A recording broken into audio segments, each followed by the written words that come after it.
Hello, this is Ken Ferry with this week's Boots in the Field report. Rack up another great week to be a corn or bean plant growing in Illinois. This may go down as the smoothest pollinating window I've seen in my career. Many fields indicate full pollination but the tip in 3 days or less. This is going to be a big help in keeping those tip kernels. I just looked at the 10-day forecast here for Hayworth, basically in the mid to low 80s during the day, with the nighttime temperatures in the low 60s, the mid to low 60s. Maybe some rain this weekend. See how that thing goes. The further we get away from pollination without stress, the more we lock this yield down. It's starting to get exciting. I'm sure glad you guys got this crop sold when the price was high. In the field this week, we continue to see the gray leaf on the march. Some fields are blowing by thresholds at an alarming rate. Others are slower to get it or even find it at all. In general, though, this will go down as a big gray leaf year for the state of Illinois. I personally have not seen any northern leaf blight. Had one report out of Tazewell County, and we're getting some reports coming from up north of northern leaf blight. Haven't seen any here in the local area as of yet. I am, though, impressed with the amount of scouting going on out there with our growers and the fact that they all know they're susceptible hybrids, high-risk areas. So that's a neat thing to see. Some of the guys are having trouble finding much gray leaf in their fields. This can be due to a lot of things, from rotation to hybrid selection. But getting different calls, and when we get the call and the guy's almost disappointed that he can't find gray leaf. Talking with a couple growers, and we go to the coffee shop, and at the coffee shop they're saying that every field is blowing out and we're going to have to spray everything. But the pest team on your farm is not able to find that kind of pressure. The question is, should we spray because they're finding it at the coffee shop? I don't recommend spraying by the coffee shop's scouting method. That's why you have a pest team. Go by what you find in the field. Don't forget, though, to hold those leaves up to the sunlight when you're looking for lesions. Sometimes they can hide if you don't.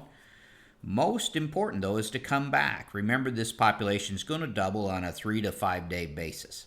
So as the pressure moves, you need to be back in there. Don't make your decision today, and that's the decision for the rest of the season.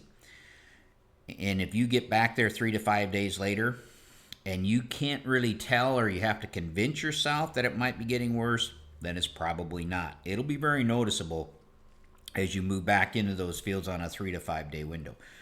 Drop a pin so you know you're close to the same area. That helps you to revisit it. I'd recommend taking some pictures to help document what you're seeing from week to week, looking at ear leaves and above. Some of the fields this week, we found the area the size of a quarter infected on one leaf right there at the ear zone.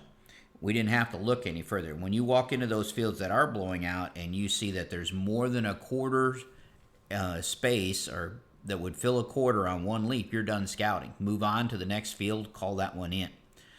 And there's fields out there like that, and they didn't get there overnight. They've been on a rapid buildup. Again, as you think about when we double that pressure every 3 days, it's moving along at a pretty good clip. I am seeing more brown spot in the corn this year than I've seen in a while. This mainly comes in the areas where we received the heavier rains when this corn was smaller and we had those whirls full with water. Sometimes you can see it in the irrigated fields. I'll have Zach post a picture of what it looks like. Most of this brown spot is below the ear zone, so it won't show up in your thresholds when you're doing your checking out there or your scouting. But if you do have a field that's on the bubble, you're not sure whether you should pull the trigger or not, and the brown spot is present at the bottom of the plant on a number of plants, I probably would pull the trigger and treat it because this is going to lead to stalk rot down the road. And with brown spot, you're going to get very brittle nodes that will snap off even before this plant gets to black layer. So kind of keep an eye on that. It's by hybrid and definitely areas that receive the heavier amounts of rain. Look at those pictures and you'll recognize it when you see it out in the field. It's banded across the whole leaf because that fungus started in the whorl of the corn plant. This week, for the first time, we found adult winged corn aphids in 3 different fields. No colonies yet, just the adults looking around for a place to set up shop. If you see this out there in the field and you're thinking about throwing in a fungicide, I would treat for that aphid as well, so we aren't back there trying to clean up these colonies from zapping those upper leaves. Again, not widespread, only on 3 fields. Expected it before now, and it is starting to show up in different fields. The Japanese beetle continues to be a thorn in my side. We are still spraying late pollinating corn for silk clipping, and more fields are hitting that 25% defoliation issue in the soybeans, and we're having to treat more soybeans than I thought. I underestimated this critter and didn't expect this much trouble based on the last few years. It's kind of been tapering off on this side of the front, where most of it is, again, Scott County, Quincy, Quad Cities that way. But it tends to hang on, and it's something to make sure you're paying attention to out there. This week we evaluated at a closer level some of the causes for late or slow growing corn plants. And actually we've done it in a couple of fields now, but we're looking at what's the cause for some of these plants that are behind. In the Melvin area, one of the customers knocked down some corn for me and dug a hole with a backhoe. Now that's getting serious. But what we're finding is an amazing correlation to the As Applied Downforce map from the corn planter and the uneven corn. You guys know, as you look at your As Applied Downforce map, it shows every wheel track that's in that field. If you shot across that field at an angle with the sprayer, that map picks it up because the planter finds it and tries to kick up the downforce in those wheel tracks.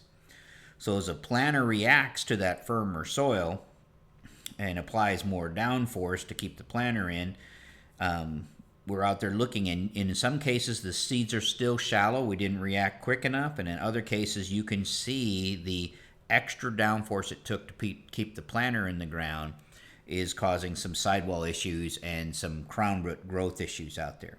Now, don't get me wrong, this technology is fantastic in keeping the planter in the ground and keeping us out of trouble. But what is interesting, though, is it is also telling us which tracks are out there and which ones are giving us the most trouble. Some cases it's the fertilizer applicator. In other places it's your leveling pass or your sprayers. Interesting enough, in most cases, the farmers are admitting to pushing conditions once they see the wheel tracks show up.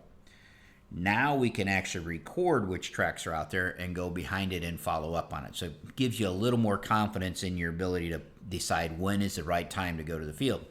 Sometimes the right time is now because of the calendar, but we're starting to be able to track some of it and give you some insight on why you see some inconsistencies in some of the issues out there.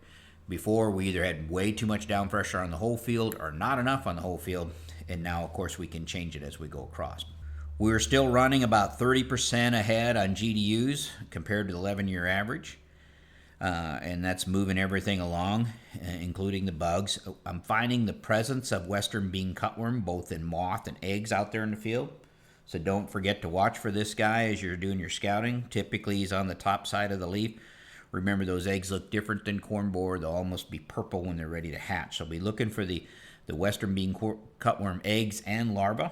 The window is kind of tight to control them, so you don't want to let them get to the ear before you spray, because we're going to stop them there or they'll do a lot of damage. We are continuing to see evidence of rootworm on traded corn, rootworm damage. This week we're starting to see rootworm and grape collapses out in the bean fields, and these are gravid beetles as well. Those of you interested in putting out some traps in the bean fields to take a look at what you have for both grape collapses and rootworm out in the bean fields themselves, we'll have some traps available for the field day next week that you can take home with you, as long as you share your results with us itself. The crew is busy getting ready for the Crop Tech Field Day next week, as well as the Corn Bean College the following week. The site looks great, the forecast looks great, and we really have a good sign up so far. Still not too late to sign up. If you're coming, I'd appreciate you do that sooner than later, so we have enough food that we can feed everybody. It's got the makings of a great learning experience as well as some networking with the fellow farmers. Remember that we're going to do, like we do every year, we do the round robin crop report. We're going to try to do that at 8:15. So if you want to get a handle on what the crop report is around the Midwest as well as here in the state.